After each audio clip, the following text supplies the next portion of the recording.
Welcome back to This Day Live, the Sunday talk show here on the Arise News channel. Our guest is Chris Nwokobia, public affairs analyst and convener of Country First movement. Chris, are you there now? Chris, good afternoon. Yes, I am. Good evening. What happened? You kept me waiting. We were looking for you. Anyway, how are you? It wasn't my fault. I guess it was the studio.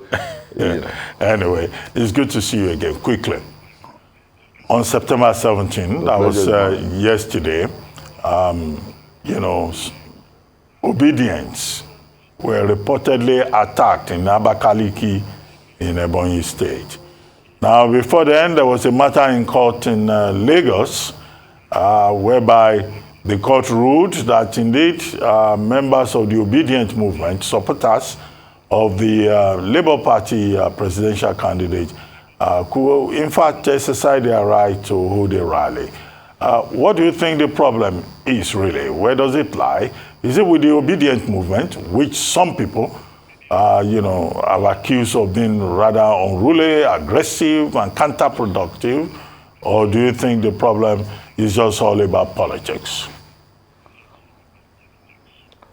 Dr. Ruben, it's my pleasure to be on with you. Let me say clearly that you don't beat a child and refuse a child the right to cry. Over 23 years, that's not excusing what or admitting what people are saying about the Obedience. After 23 years of less than progressive governance, and I'm talking about the Siamese twins, the APC and the PDP, the Nigerian people are thinking and looking for something different. And the hoopla in the public space is simply about the search for an alternative. And that alternative they found in the Labour Party. That alternative they found in the candidacy of Mr. Peter Gregory Obi. That alternative resonates, and that's where we are. Now, with respect to what is happening across the country, the uneasiness, if you like, don't forget that this is not just the first time it's happening. Somebody boasted in Kaduna State that the Obedience will not pull up to 200 persons for a rally. And when it became evident, just the stakeholders meeting had over 2,000 people. When it became evident that the crowd was going to embarrass him, he used the police against the rally in Kaduna.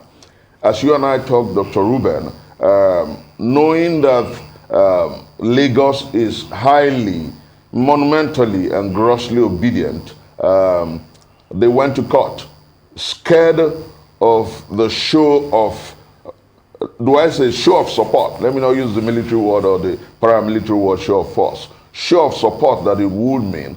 They are looking at how they can stop that rally. And then what happened in Ebonyi State? Don't forget that the governor of Ebonyi State happens to be the coordinator-in-chief of one of the campaigns of one of the candidates in the Southeast. I'm talking about the Bola Ahmed Tinubu campaign. So he obviously doesn't want to be embarrassed. The truth is that, and Dr. Ruben, I say this without equivocation, the truth is that there is a sweltering harmattan across our country. And Nigerians are saying that they want a new deal. Nigerians are saying that they want a new tendency. Nigerians are saying that they want a new republic where leadership is responsible and responsive. And clearly they have found that faith. Clearly they have found that belief in the candidacy of Mr. Peter Obi. And let me say again that very importantly, those who attempt to color the Obedience bad are being intelligent by half, because you don't expect a young man who's been out of school for about 7 months to be very, very civil. And it's not the making of the campaign. It is not the instruction of the leadership of the campaign.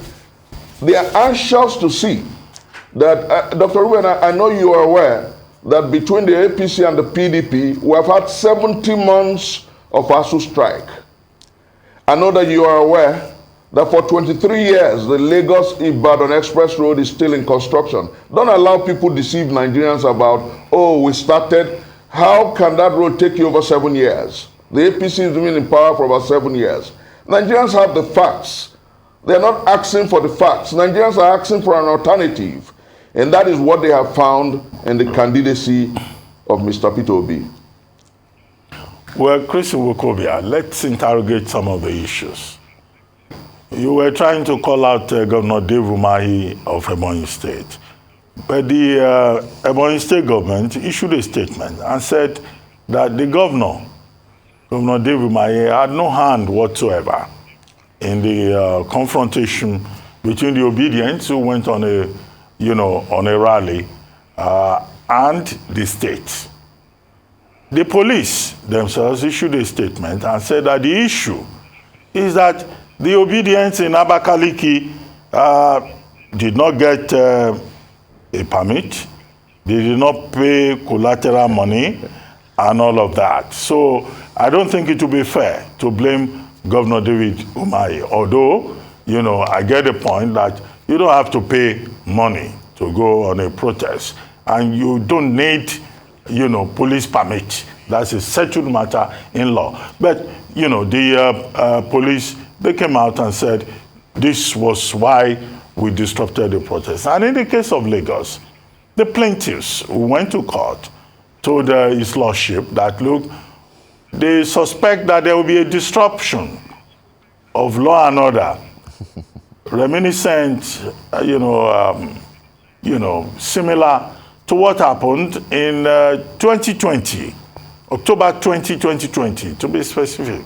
If a rally is allowed by, by the obedient group, a group also, and that's the next question I will ask you, that has not done so well in terms of conducting itself, as a group that is ready to listen to other groups, particularly on social media, where I say that the obedient group is clear. You have admitted that you are a member. On a daily basis, they make enemies for their own goals. And I will say that again and again. Dr. Ruben, let me say with every sense of respect that, my first statement is, you don't beat a child and refuse a child the right to cry. That's point number one. But regarding the defense or the statement released by the Ebonyi State governor, we know this cliche, the witch cried last night and the child dies this morning. We can make our conjectures. And then regarding the position and the posturing of the Lagos State government and those who went to court, I want to say clearly that another quote comes handy, and it was by Sir Walter Scott. Oh, what a tangled web we weave when first we practice to deceive. I say this, Dr. Ruben, that as you and I talk, clearly you have seen obedient rallies across this country. The Nasarawa rally was absolutely peaceful. The Port Harcourt rally was peaceful. The Calabar rally was peaceful. The Asaba rally was peaceful. The Auchi rally was peaceful. The Enugu rally, the Ibadan rally, the Akure rally.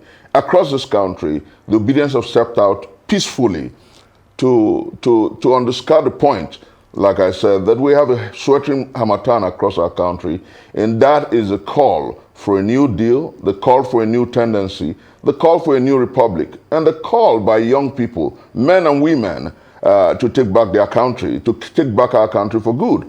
And I want to say that much as people continue consistently to try to label the obedience as unruly, Dr. Ruben, with all sense of respect, go to the Twitter handle of Rena Omokri. Go to the Twitter handle of Festus Keyamo, my friend and brother, senior advocate of Nigeria. Go to the Twitter handle of so many of these people. You'll be amazed at the level of bigotry, the level of hate. And so when I wonder, when I listen to people brand the obedience as unruly, I wonder where that is coming from, because I think that sizably these young men, these young boys and young girls on the social media are saying that they are tired of the way our country is running. And they are saying that they found hope in the candidacy of Peter Obi. And let me say this, that it was Chief of Bafemi Awolowo of blessed memory who said that hope is the last milk in the human breast. And that's what they're expressing when they're talking about the candidacy. They may be very fierce about it, but they are not unruly. They may be very passionate about it, but they are not insolent.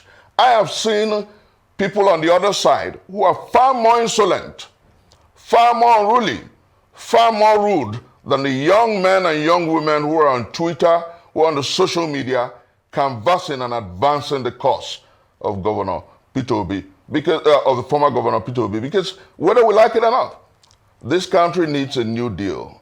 I am personally tired of living in a country where every step of the way you're forced to look above your shoulder. You're forced to look over your shoulder. You're very uncomfortable because those who promised us security have democratized and liberalized insecurity. Those who promised us shelter haven't done anything about it. Those who promised to fight corruption have left us with a terrible litany. One of them is a terrible situation where we're told that termites eats up vital documents and accentuates corruption. We're told that monkeys, snakes, and reptiles swallow money. We're told that we spend as much as 18 billion naira per day on subsidy, the same subsidy that was called a scam, a sham, and fraud about 7 years ago. So as I talk to you, it is something we must look at it holistically. What do we expect of these young people who have been direct and immediate victims of rudderless governance, direct and immediate victim of 23 years of failed promises, direct and immediate victims of a leadership that continues to play politics with national security? What do you expect of these young people? But I want to say without equivocation that they are not unruly. They are passionately advancing the cause that they believe in, because now is the time to take back our country. Okay, Chris Nwokobia, your candidate, Mr. Peter Obi, was on CNN on Friday. Now, reactions to that interview have been mixed. But the part of it is people saying, oh, Mr. Peter Obi, who likes to quote statistics from Bangladesh to Japan to China, was quite reticent on Friday, and he wasn't specific on the details. Although he made a very strong point, in my view, about elite conspiracy and about dealing with insecurity in the country. But when he talks about elite conspiracy, do you think really that it's only the elites in this country that are responsible for the problems? How about the ordinary people themselves who behave so badly? And then he says to deal with insecurity, oh, just address the poverty of the security agencies. Are the security agents really poor? Is that really the problem? Or there is just a culture of incompetence in this country across board? What do you think? Let me say, Dr. Ruben, very clearly that that interview went to the details of the issues about our country. And like you noted, he raised fundamental issues. The issue about, let me start with the security issue. The issue about poverty of security agencies can be looked at from three perspectives. We have a heavily under-policed nation. We have less than 500,000 policemen to cater to the security needs of about 200 million people. That's a far cry following global statistics and the number of those that we need to guard us. So that's some kind of poverty at the level of the security institutions. And then proper funding. They are perhaps complaining that funds come very late and that there's no long time programmatic for funding of the security agencies. I think that both of them must be looked at holistically. And that's what he's saying. Then regarding the conspiracy of elite or the conspiracy of leadership, Dr. Ruben, I know that my brother and Egbon, you know, that's what I call you too, Dele Momodu did say in one of his interviews, I think he was on your station at some point, and he talked about the owners of Nigeria. There is a cliche like that. And then we're talking about where we are as a people. Where's our nation? Why are we where we are? Mitt Romney said something when he was running for president. He said that leadership is at the core of whether a nation grows, moves forward, or backward. The Chinese will say that leadership is a pyramid from top to bottom, that the parent shows the way for his kids. Oftentimes, I've heard people say that, oh, our moral reorientation as a people has to be holistic. Yes, I agree, but the leadership must show the way.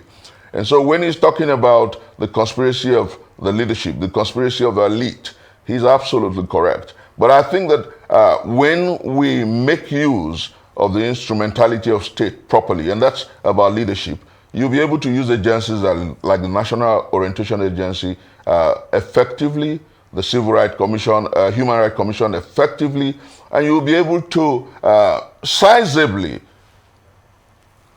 mobilize people to do right. Unfortunately, leadership has not been true to what it says on paper. Dr. Ruben, let me give you a practical instance. When we were on the other side in, I hope you can hear me. When we were on the other side in 2014, 2015, we made promises about true fiscal federalism and restructuring. A leadership that failed to keep to what is said on paper will naturally give the followership a bad sense of followership.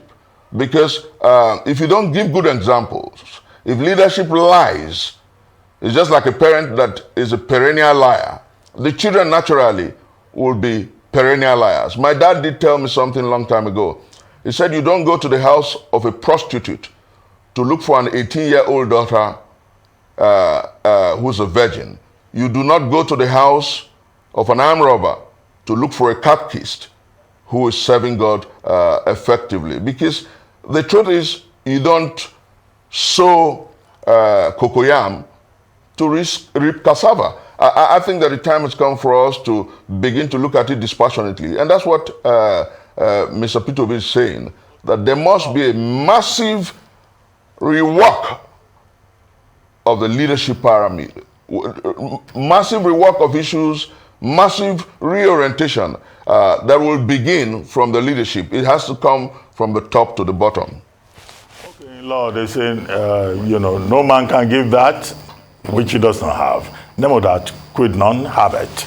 But Mr. Peter Obi in that CNN interview was talking about competence, character, and the commitment to do the right thing. Do you think that would play in his favor? Particularly as there was a poll conducted by Anna Foundation and NOI polls, also strongly criticized, saying that if the election were to be conducted today, he will win and be the president of Nigeria. But if that election is not going to be conducted today or yesterday, it will be conducted in February, do you really believe that he stands a chance? Chris, are you there? Dr. Ruben, I lost you because my mic went off. My headpiece went off. So please, can you repeat that question? Okay, I echoed you and said, look, no man can give that which he does not have. And one of the things that Mr. Peter Obi said in his interview with CNN is that character, competence, and commitment to do the right thing should be the major considerations in the 2023 presidential election. Okay, do you think that he really stands a chance? Especially as the Anna Foundation, in collaboration with NOI, came up with a report a few days ago saying if the elections were to be conducted today, Mr. Peter Obi is a front runner. Today, yesterday, in another 5-6 months, in February, do you think he really stands a chance?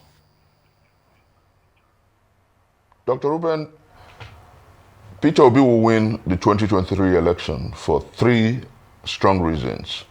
Not only is he the most competent, not only does he have the capacity and the competency, not only is his integrity unimpeachable, comparing him with the front 4 leading candidates, you find out that he stands head and shoulder above all of them in terms of competency, capacity, credibility, and commitment to our nation. That's point number 1.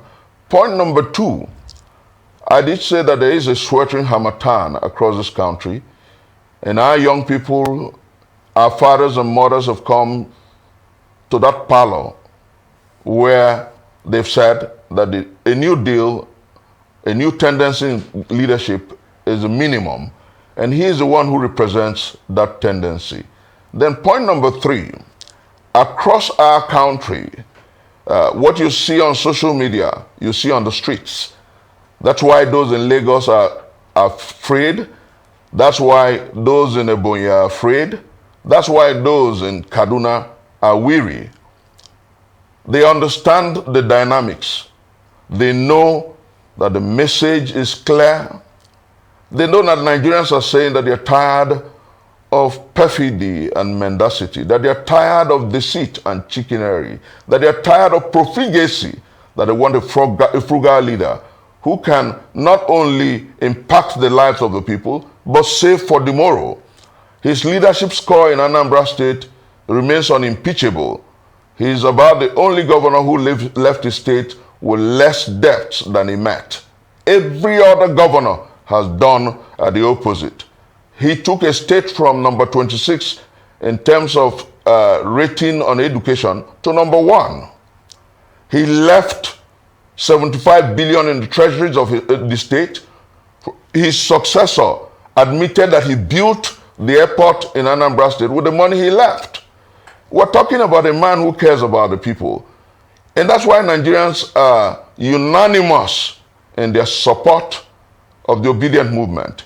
And together with an exceptional young man, Datti Ahmed, who believes in frugality, who believes in using money wisely, we're going to have a new republic where leadership is responsible and responsive. We're going to have a new nation where Nigeria's people's money is spent in making life better for the masses of our people. And that's exactly what we're talking about. So come 2023, we're going to have a new tendency in leadership. Nigerians will take back their country, and that's exactly what that data, that statistics, the NOI information represents. And then let me say this, Dr. Ruben, very importantly, that in 2011, when you sincerely ran for president, the same institution came out with a running pool. And what did they say? That Jonathan, former President Jonathan, would win the election. And after that election, it was true, he won.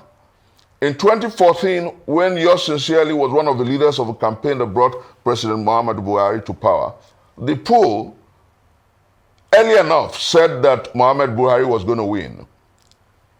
In 2015, he won. In 2019, the poll said he was going to win. And President Muhammadu Buhari was returned, elected. Here, that poll has said what the Nigerian people connect with. Okay. The truth is that if you truly think that Peter Obi does not have the structures, why are you weary and troubled about the structureless? Okay, no, the polls, according to ANA Foundation and NIO polls, just saying, well, as of today, who knows what will happen? The campaigns will start on September 28th. But you were talking about money. Some people think more people will join the obedient movement, well, Dr. Ruben. More people think also that your team is a penny-pinching team.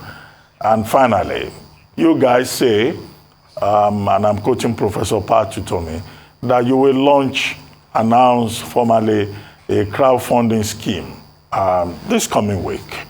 Okay? But there are persons who have argued that that is in violation of Sections 85, Section 88 of the Electoral Act, and Section 225, of the Nigerian Constitution.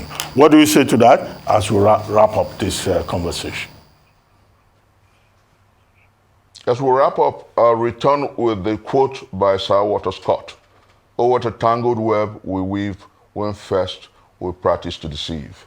The right to pool funds to fund a campaign is legitimate everywhere and anywhere in the world, and is not against the provisions of our law. No, we're talking about specific provisions. You're talking about crowdfunding. Specific provisions in the Electoral Act you're talking and about the Constitution of Nigeria. You have limits. Yeah.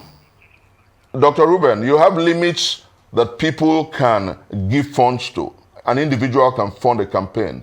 There is nothing in our law that says that Nigerians cannot support a campaign with funds. That's exactly what the law 225 says you cannot get money from abroad as political parties. No, you cannot. No, Dr. Ruben, the law says that an individual cannot be funded by a foreigner. Nigerians abroad parties are not foreigners. Political parties, the law says. Yes, political parties cannot be funded by foreigners. Nigerians in the diaspora are not foreigners. And then what we're talking about is the candidacy of Peter Obi. He's an individual. He's not a political party. So there is nothing in our law that forbids him from being supported by Nigerians in the diaspora and Nigerians at home. All these machinations, like I said, Walter Scott cleared it when he said, it's a tangled web. Every so often, the people who are saying that we do not have structures are threatened by the structureless. Every so often we talk about the Peter Obi movement, they're looking for loopholes. They are unsettled. They can't sleep at night. They can't think clearly. It's becoming some kind of neurosis, if you like. But I think that come 2023, Nigerians will take back their country through what I have termed a peaceful, violent-free people's revolution, and it's ballot-based. We'll do it peacefully. Those you see on the streets of our country who are marching and who are aligning themselves with the obedient movement are simply interested in having a new deal and a new day, a new nation, a new hope and a new tendency. And together with the candidacy of Mr. Peter Gregory Obi, we shall redeem Nigeria, we shall take back our country, and we shall make our nation better. That's exactly what we're saying. On that note, and God on our side, on it that will note, come true. I would like to thank you very much, Chris Nwokobia, and I'll go away with your reference to Walter Scott, 18th, 19th century Scottish playwright, poet, and novelist, author of The Lady of Lamemeno and Marmion. Thank you very much for your inputs. We take a short break now on this Day Live, the Sunday Talk Show. When we return, we'll be discussing Nigeria's latest disturbing inflation numbers and what reactions have been provoked across the economic terrain. Stay with us. We'll be right back.